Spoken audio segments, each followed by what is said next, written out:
नमस्कार दोस्तों, हम लोग हाई स्कूल की साइंस का जो पोर्शन है बायोलॉजी का, उसका जो पहला चैप्टर है जैव प्रक्रम, उसके बारे में हम लोग विस्तार रूप से पढ़ते चले जा रहे हैं।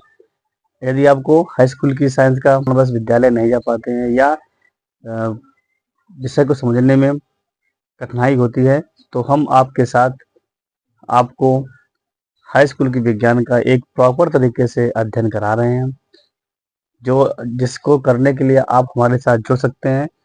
करना सिर्फ इतना है कि आपको हमारे चैनल को सब्सक्राइब करेंगे और सब्सक्राइब करने के बाद जो प्ले लिस्ट में जाएंगे, प्ले लिस्ट में आपको एक सीरियल से सारे वीडियो क्रमबद्ध रूप से मिलते रहेंगे। तो आपका समय ज़्यादा ना लेते हुए हम वीडियो शुरू करते हैं। अब तो आज हम लोग पढ़ने वाले हैं इसी क्रम में कि हमने इसके पहले वाले वीडियो में पढ़ा था कि जो पोषण होता है वो दो प्रकार के होते हैं।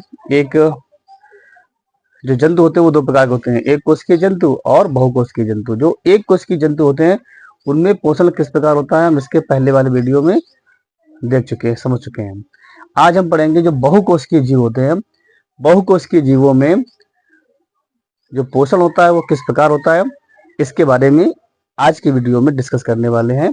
तो आप लोगों से गुजारिश है कि आप हमारे वीडियो को शुरू से अंत तक जरूर देखें और अच्छा लगे तो चैनल को सब्सक्राइब कर सकते हैं। तो आज पढ़ेंगे हम लोग तो जो बहुकोशिकीय जीव होते हैं, बहुकोशिकीय जीवों में जो मनुष्य होता है वो सबसे क्या है, आपका एडवांस और विकसित प्राणी है। तो हम उनमें जो पाया जाने वाला पोषण है वो भी कैसा होता है, सुविकसित होता है।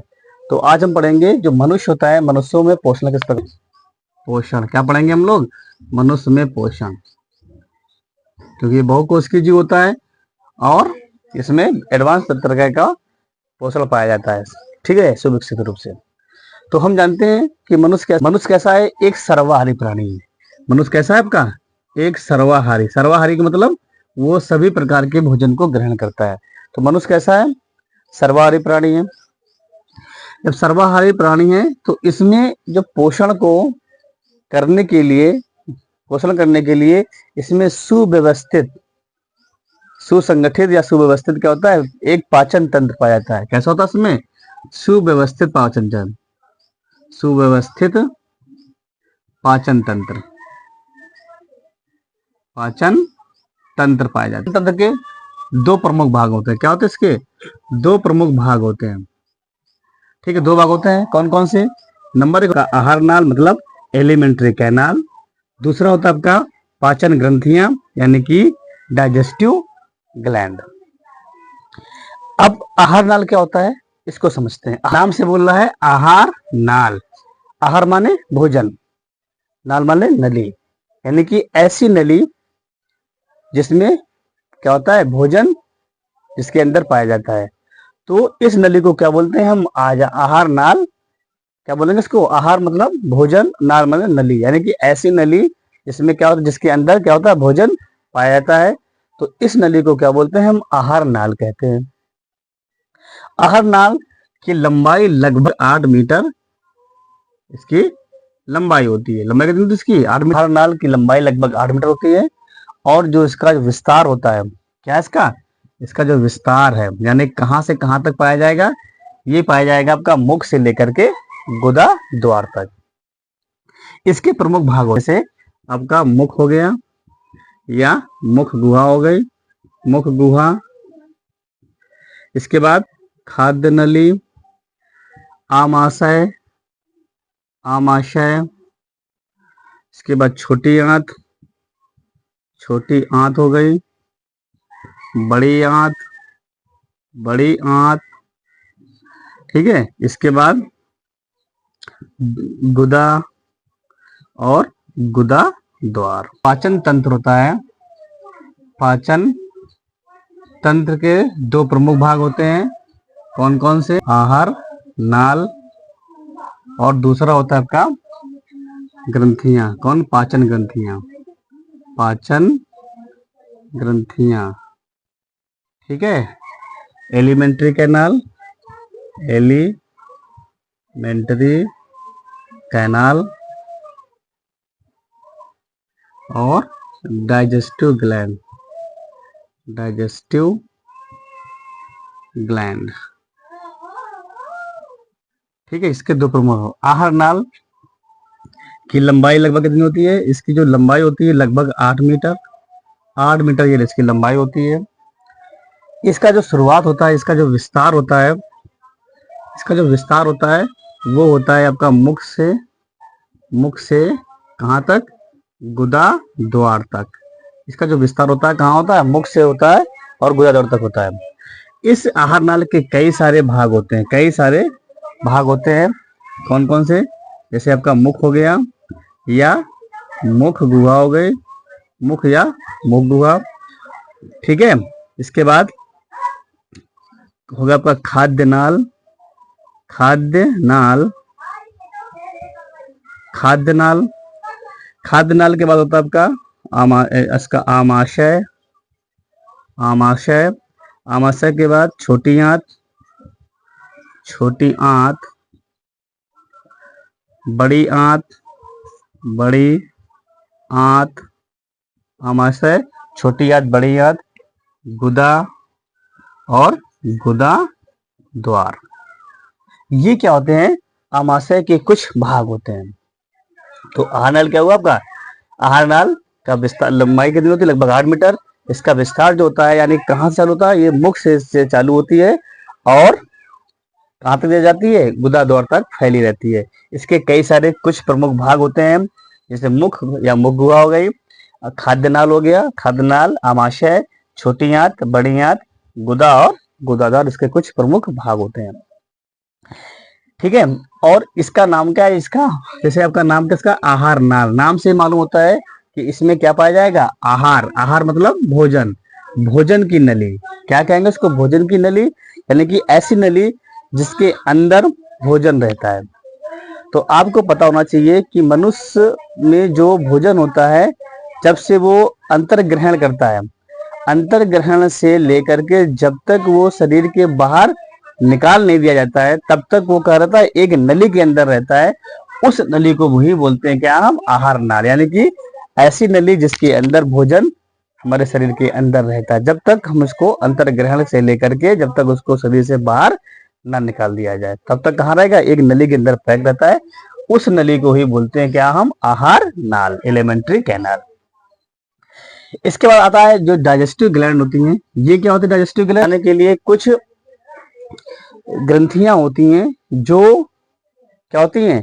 ग्रंथियां मतलब होता है एक पाउच जिसके अंदर पाचक रसायन यानी कि जूस उसमें भरा होता है। ये ग्रंथियां आहार नाल से अलग पाई जाती हैं और एक ट्यूब के द्वारा, नली के द्वारा क्या होती हैं? ये उससे कनेक्टेड होती हैं। तो ऐसी नली क्या होता है? ये पाचक ग्रंथियां, यानी कि क्या थी? एक ग्रंथि मतलब होता है, ग्रंथि का मतलब होता है एक पाउच जिसके अंदर पाचक रस यानी कि जूस भरा होता है। और ये जो पाचक ग्रंथियां होती हैं, ये हमारी आहार नाल में नहीं होती हैं, आहार नाल से बाहर होती हैं। और एक ट्यूब के द्वारा क्या होती हैं? ये आहार नाल से कनेक्ट होती हैं, जो समय समय जो जगह जगह से क्या होती है? कनेक्ट होती हैं। और ये पाचक जो एंजाइम है, ये पाचक रस है, वो आहार नाल में भेजती रहती है, जिससे भोजन का पाचन होता है। तो ये दोनों मिल करके क्या बनाते हैं? आपके पाचन तंत्र का निर्माण करते हैं। कुछ पाचक ग्रंथियां जैसे लार ग्रंथि, यकृत, जिसको क्या बोलते हैं हम? लीवर भी बोलते हैं। क्या कहते हैं इसको? हम लीवर भी कहते हैं। यकृत जैसा आपका लार ग्रंथि हो गई, यकृत हो गया जिसको हम लीवर कहते हैं, या अग्न्याशय, अग्न्याशय जिसको हम पेंक्रियाज, पेंक्रियाज, अग्न्याशय, पेंक्रियाज। ये कुछ ग्रंथियां होती हैं जिससे क्या होता है? पाचक रस यानी जूस इस आहार नाल के अंदर पहुंचता रहता है, जिससे के कारण भोजन का पाचन। इसके अलावा जो आपका आहार नाल है, आहार नाल की दीवार में भी कुछ ग्रंथियां पाई जाती हैं। ठीक है, कुछ पाचक ग्रंथियां पाई जाती है। तो पाचक ग्रंथियां कहाँ पाई जाएंगी? दो जगह पाई जाएंगी।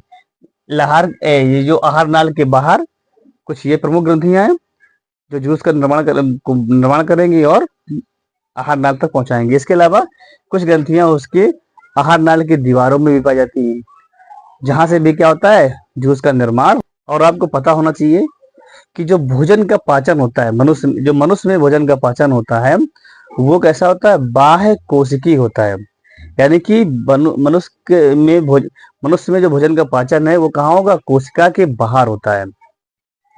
कहाँ होगा, कोशिका के बाहर। इसी आहार नाल की जो गुहा होती है, इसी आहार नाल की गुहा में के अंदर भोजन का पाचन होता है, कोशिका के बाहर। फिर यहाँ से पचा हुआ भोजन कोशिकाओं तक पहुंचता है।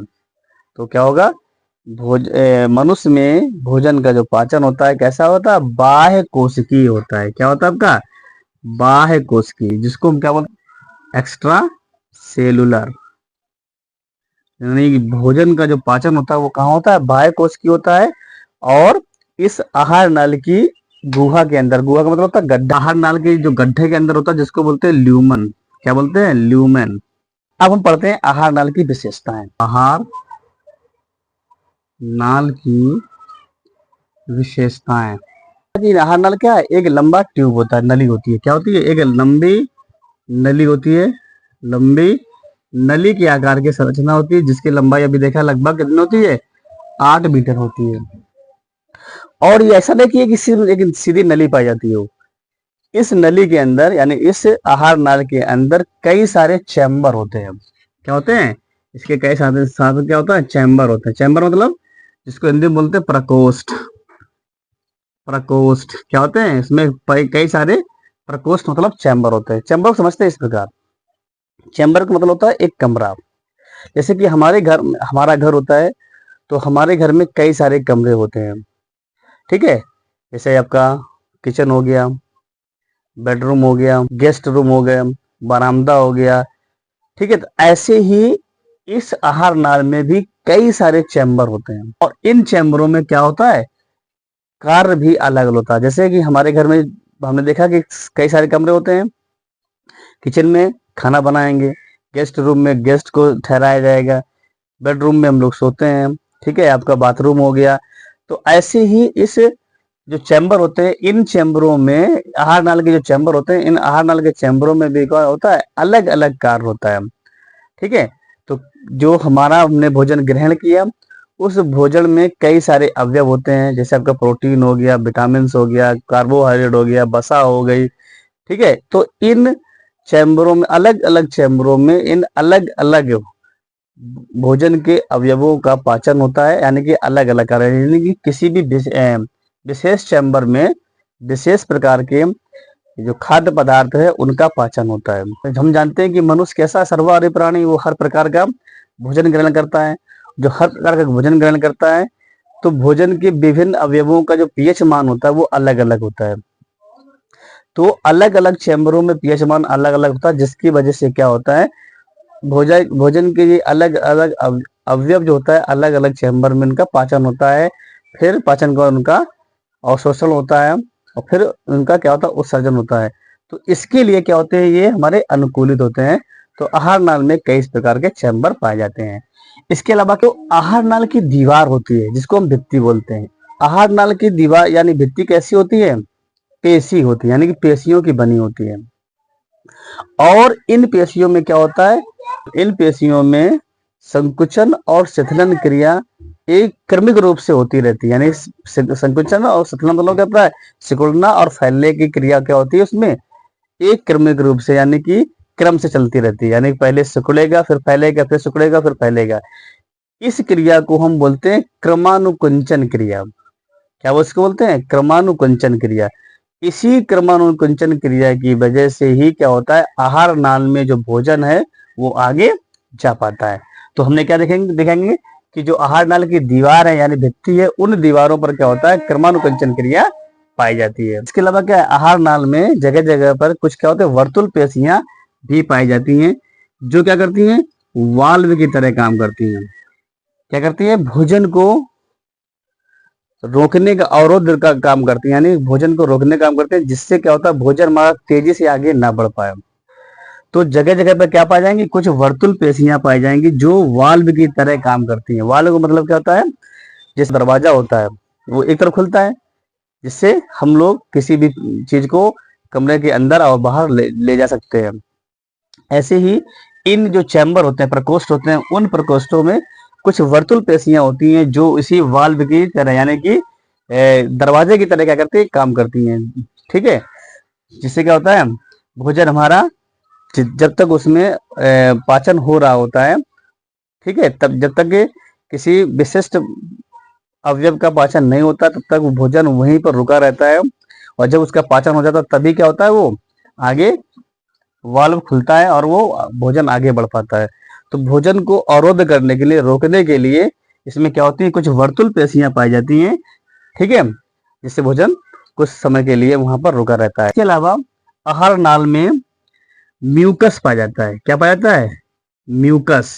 म्यूकस मतलब एक गाढ़ा चिपचिपा पदार्थ पाया जाता है, जिसे, ठीक है, यानी कि जैसे जब को जुकाम होता है ना, जुकाम होने पर जो हमारे नक से एक चिपचिपा पदार्थ निकलता है, ऐसे ही आहार नाल के अंदर क्या होता है, जिसको म्यूकस बोलते हैं, इसे ऐसे क्या होता है, आहार नाल के अंदर म्यूकस भरा लगा होता है, जिससे क्या करता है, वो भोजन के साथ मिक्स हो जाता है और भोजन को चिकना बनाता है। क्या करता है, वो भोजन को चिकना बनाता है, जिसकी वजह से क्या होता है, भोजन आसानी से आहार नाल की भित्ति में बगैर चिपके, चिकने होने की वजह से क्या होता है, वो आगे बढ़ता है, आसानी से क्या होता है, वो आगे बढ़ सकता है। तो क्या करेगा, आहार आहार नाल में क्या पाया जाएगा, म्यूकस, जिससे क्या करेगा, वो भोजन को क्या क्या बनाएगा, चिकना बनाता है, जिससे वो आसानी से आगे गति करता है। ठीक है, तो ये आहार नाल की कुछ विशेषताएं हैं। इसके बाद अगले वीडियो में पढ़ेंगे आहार नाल के कौन कौन से भाग होते हैं और उनका क्या कार्य होता है। ठीक है, इसके बारे में हम अगले वाले वीडियो में बात करेंगे। तो यदि आपको हमारा प्रयास अच्छा लगा हो और आप तैयारी करना चाहते हैं हाई स्कूल की विज्ञान की, तो आप हमारे साथ जुड़ करके अधिक से अधिक लोगों तक इस वीडियो को पहुंचाएं। तो आज के लिए इतना ही। नमस्कार, जय हिंद।